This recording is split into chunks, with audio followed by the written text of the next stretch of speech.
या SC/ST association के अध्यक्ष श्री प्रेम सिंह जी से अनुरोध करूंगा कि वो यहाँ पर आकर बाबा साहब को अपने छोटा सम्मानित करें।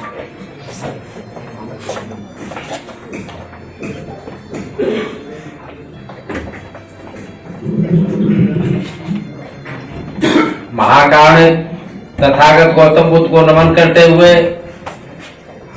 भारत रत्न बाबा साहब डॉक्टर BR अम्बेडकर जी के चरणों में कोटि कोटि नमन करता हूं।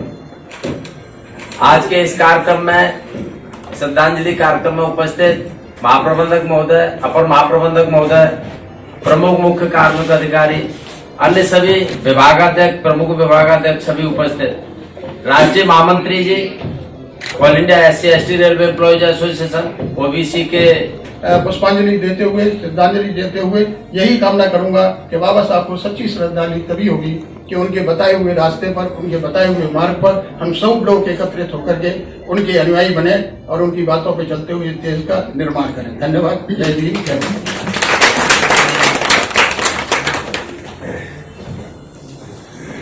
कार्यक्रम में आगे बढ़ते हुए मैं PCPO सर से अनुरोध करता हूँ कि वो आकर अपने विचार प्रस्तुत करें। PCPO sir.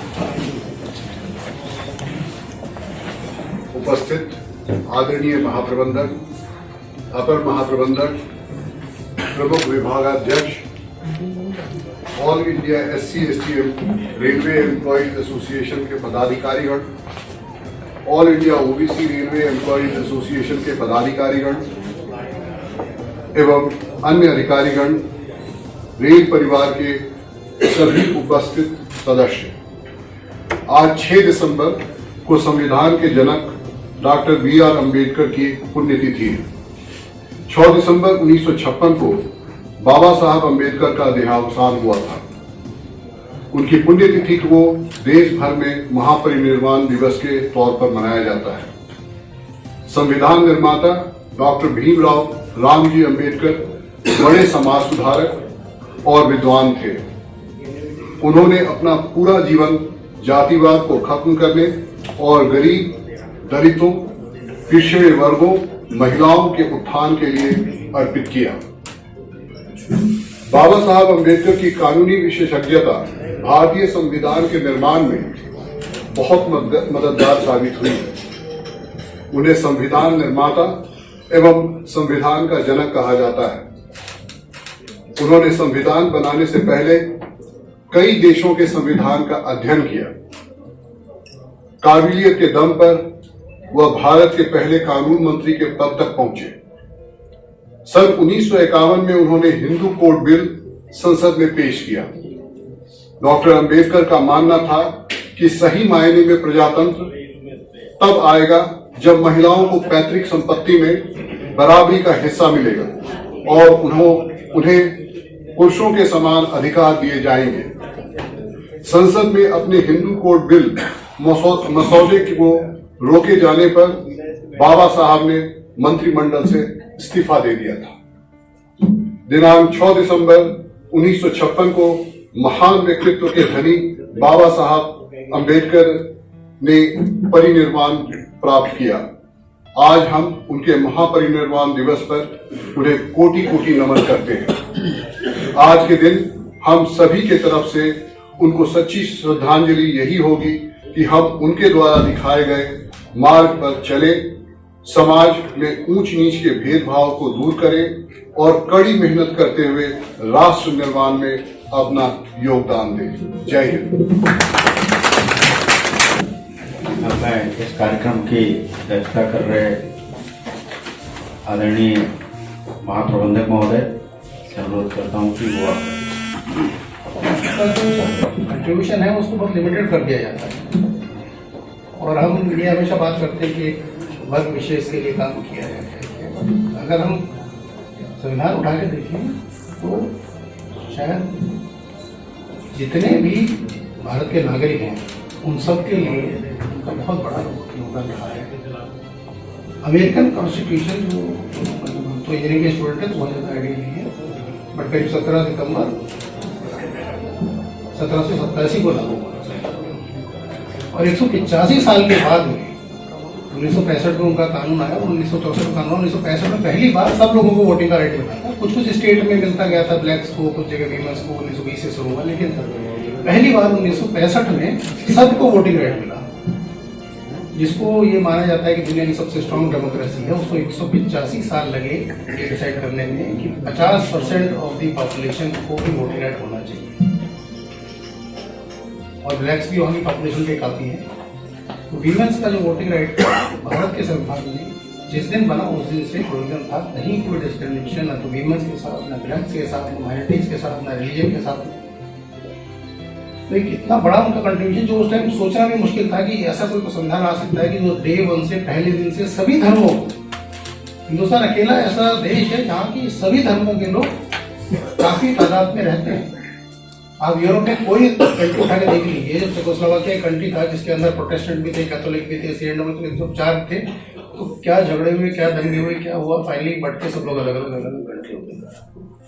हमारे देश की एक बहुत सारी कॉम्प्लेक्सिटी है, बहुत बार इसको बाहर के लोगों को समझ में नहीं आता है, और कुछ इशू होता है तो उसको बहुत बड़े लेवल पे दिखाया जाता है। लेकिन अगर आप यूरोप में देखें तो वहाँ इसलिए दिखता नहीं है कि वहाँ एक ही रिलीजन के लोग होंगे और उस रिलीजन के एक ही ग्रुप के लोग होंगे, एक ही भाषा बोलने वाले लोग होंगे और एक ही जैसा खाना खाने वाले लोग होंगे। हिंदुस्तान में आप तमिलनाडु की भाषा देख लीजिए और दिल्ली की भाषा देख लें और बंगाल की भाषा देख लें, और ये भाषाएं जब से समृद्ध हैं, जब से यूरोप में लोग जंगलों में रह रहे थे। हमारी जो लैंग्वेज है तमिल है, या जो हमारी पुरानी लैंग्वेजेस हैं, द्रविडियन लैंग्वेजेस हैं, ये उतनी पुरानी है जो दुनिया में बहुत कम जगहों के ऊपर में सभ्यताएं थी। उस कॉन्टेक्स्ट में जब बीच में कुछ ऐसा पीरियड आया कि समाज में बहुत सारी कुरीतियां आ गई, और ये होता है कि जब बहुत सारी कुरीतियां आती हैं तो कोई ना कोई महापुरुष जन्म लेते हैं। उस बीच में जब बाबा साहब आए, जो भी समस्या रही सब सबने बताया, लेकिन उन्होंने एक जो चीज हम लोग एक्चुअली बहुत बार क्या होता है कि हम लोग कोई कहता है, हम लोग उस चीज को लिख लेते हैं और सुबह शाम उसको मनन करने लगते, पढ़ने लगते। लेकिन उन्होंने क्या किया, बेसिक उससे सीखने की बात है। कितनी मुश्किल परिस्थितियों में उन्होंने अगर पढ़ाई करी और जहाँ तक गई, कोलंबिया यूनिवर्सिटी जो है दुनिया की सबसे टॉप यूनिवर्सिटी में है, 120 नोबेल लॉरिएट वहां से आज तक निकले, 120 नोबेल लॉरिएट नंबर को जानी है। लेकिन कोलंबिया यूनिवर्सिटी ने रिसेंटली जो कुछ साल पहले एक सर्वे कराया कि वहाँ के ऐसे स्टूडेंट को जिसके ऊपर की यूनिवर्सिटी को घर हो और सबसे बढ़िया स्टूडेंट पर निकला, तो बहुत बड़ी मेजोरिटी से बाबा साहब अम्बेडकर वहाँ पे नंबर उनकी मेहनत, उनकी सोच, उनकी दृढ़ता, क्लियरिटी ऑफ थॉट, कोई कंफ्यूजन नहीं होती। आप अगर शुरू से भी देखें, चाहे उन्होंने कभी भी गांधी जी के किसी मुद्दे पर अगर नहीं उनके विचार हुए तो ना रखे क्लियरली, कोई कंफ्यूजन कभी नहीं रहा उनके दिमाग में। और उस वजह से जो संविधान बना, जैसे कि ये बताया कि 1947 को ट्रांसफर हमारा संविधान आया, ट्रांजिशन पीरियड होता है, संविधान के लिए कमेटी बनती है, संविधान लिखा जाता है, संविधान एक्सेप्ट होता है और जिस दिन से लागू होता है, एक थोड़ा सा ट्रांजिशन पीरियड होता है। ये रफली ऐसा पीरियड था, दुनिया में बहुत उथल-पुथल हो रही थी। 1947 के आसपास बहुत सारे देश आ जाते हैं, क्योंकि उस टाइम करीब दुनिया में ये जो कॉलोनाइजेशन वाला सिस्टम खत्म हुआ था, बहुत सारी कंट्री आ जाती है। उसमें से कितनों का संविधान आज उस लेवल पे लेके आ पाया है उस देश को जहाँ की बात हो रही है, हमें शायद कोई भी कंट्री नहीं पाई। बहुत सारे कंट्री जो आज भी अपने को कहने को डेमोक्रेसी कहते हैं, लेकिन वहाँ भी कानूनी हक तो कोई का ही होता है, या इवन कनाडा या ऑस्ट्रेलिया वाले कुछ भी कह ले इंडिया के बारे में, लेकिन जो कोई नहीं वहाँ की हक होती है और वो अपने को बहुत बड़ी डेमोक्रेसी बोलते हैं। हम उस डेमोक्रेसी से आते हैं जिसमें डे वन के ऊपर पहले दिन से हर आदमी को बराबर है। एक तो वो जो बैरियर खत्म हो गया, और जो बैरियर खत्म हो जाता है वो भी एक इशू रहता है, कुछ लोगों को एक रेस में बाधा रही है।